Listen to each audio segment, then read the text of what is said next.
en Cuba.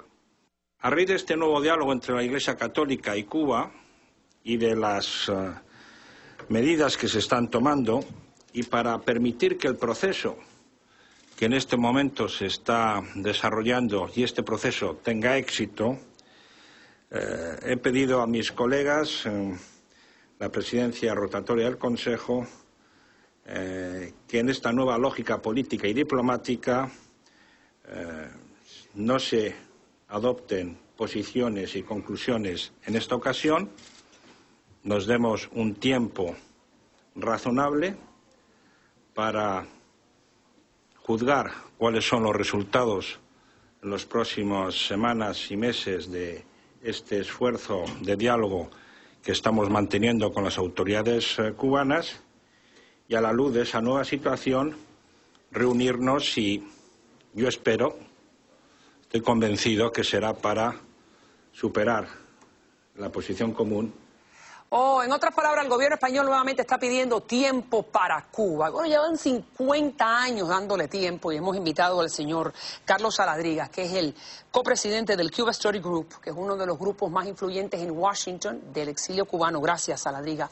Gracias, María. Y algunos consideran de que usted es uno de los que ayudó a ese grupo de 74 en Cuba a redactar esta carta que ha creado polémica dentro del exilio cubano. Qué raro que los cubanos en el exilio no estén de acuerdo.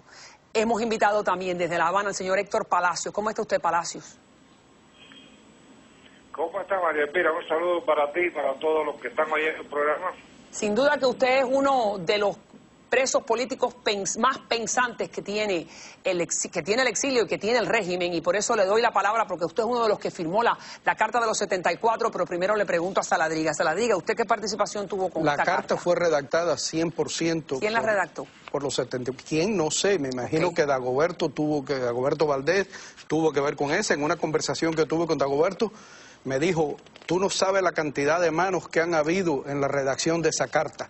O sea que en realidad yo me imagino que fue el esfuerzo de muchas personas, pero la carta no fue redactada por nosotros y no fue redactada en Estados Unidos, fue redactada en Cuba. Y Héctor, ¿por qué? Lo que estaba diciendo Ana Carbonell, que también es miembro importante del exilio cubano, pero de una línea mucho más conservadora dentro de los republicanos, ¿por qué este es el timing, el momento indicado para hacer esa petición?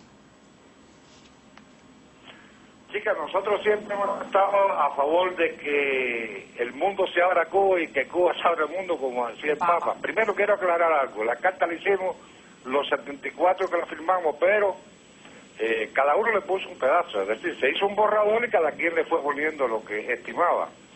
Porque te podrás imaginar que las personas que están ahí son personas muy responsables y que todo se hace a título personal.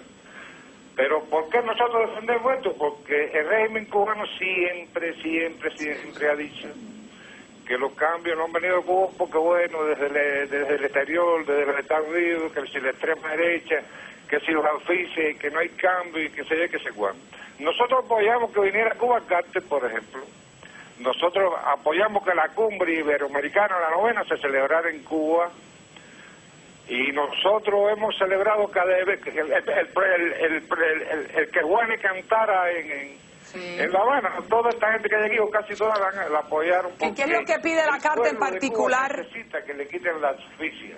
Ok, y esa asfixia, ustedes están, me adelanto, Palacios, ustedes lo que están pidiendo para aquella persona que no tiene muy claro cuál es la petición de los 74, ustedes están pidiendo al Congreso Federal Norteamericano que le permita a los turistas norteamericanos ir a Varadero a vacacionar, ¿correcto? Eso es lo que ustedes están pidiendo básicamente. No, María Elvira. Por los cubanos, si los ciudadanos norteamericanos no tienen limitación para ir a ningún lugar en el mundo, pueden ir a China, pueden ir a Vietnam, ¿por qué se lo vamos a prohibir que vengan a Cuba? Pero es una caracterización errónea pensar... un estímulo para el pueblo de Cuba y en nada ayudaría el sistema comunista de La Habana. Ok, quédate ahí un momentico, me vas a explicar... La Habana no son los americanos viniendo a Cuba quien lo va a salvar.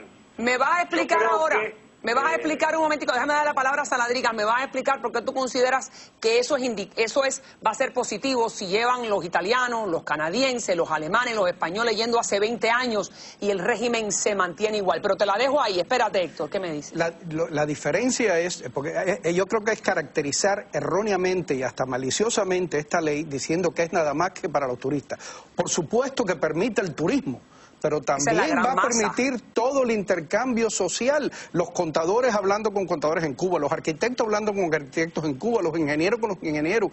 Va a permitir contactos de sociedad civil de una forma masiva, en vez de necesitar que haya un burócrata en Washington que reciba cada una de estas aplicaciones y decida, no, esta es buena y aquella es mala. ¿Qué yo prefiero? ¿Que sea un burócrata en Washington que esté tomando estas decisiones o que sea el pueblo por su propia iniciativa que decida ir o no ir a Cuba? El argumento contrario es que le está dando espacio, le está dando oxígeno financiero a un régimen que ahora siente la presión y ha tenido que liberar a un preso político. Pero fíjate, muy interesante la cuestión del dinero. Cuba tiene una capacidad fija de turismo, hay X número de camas. De aquí a mañana no pueden construir 4.000 más camas. Lo que va a sustituir el turismo americano si va, y los viajantes americanos van a sustituir, a desplazar a los canadienses y desplazar a los europeos, porque típicamente el americano gasta más. Eso tiene un impacto extraordinario. ¿Qué impacto político podría tener? El impacto político es doble. Primero, que yo prefiero que Cuba dependa económicamente de los Estados Unidos que dependa de Venezuela. Es una diversificación importante para nosotros los que queremos el cambio en Cuba. Y segundo, yo creo que aparte de todo el beneficio que le da de traer información al pueblo cubano, de traer contactos al pueblo cubano, de atomizar la ayuda que se pueda llevar a Cuba a la oposición interna, etcétera, también tiene el gran impacto de ayudar potencialmente, económicamente, a una gran parte del pueblo. Cuando me está diciendo, que es la pregunta que le hice Palacio, cuando me está diciendo Saladrigas que puede ayudar políticamente a la sociedad civil y a que el cubano sienta el oxígeno de la libertad, pero los italianos y los canadienses y los alemanes y los españoles llevan 20 años yendo a Cuba y esa gente también vive en democracia y no ha habido ningún cambio, al contrario. Las muchachas tratan de ver cómo se pueden casar con ellos para poder liberarse. Pero un momentico nada más, porque llevamos 50 años prohibiendo a los americanos que vayan y tampoco ha habido un cambio. Entonces también es legítimo. ¿Qué me dice Palacio?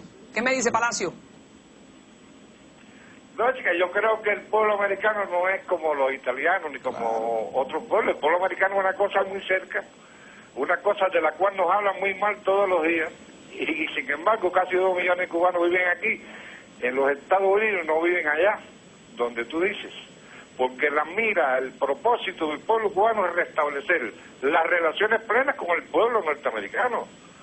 Señores, eso negarlo sería como el día de mañana cuando vayamos a ser libres, y lo vamos a hacer, y no se lo estamos pidiendo a nadie que nos venga a la libertad, solo nosotros nos bastamos para ello.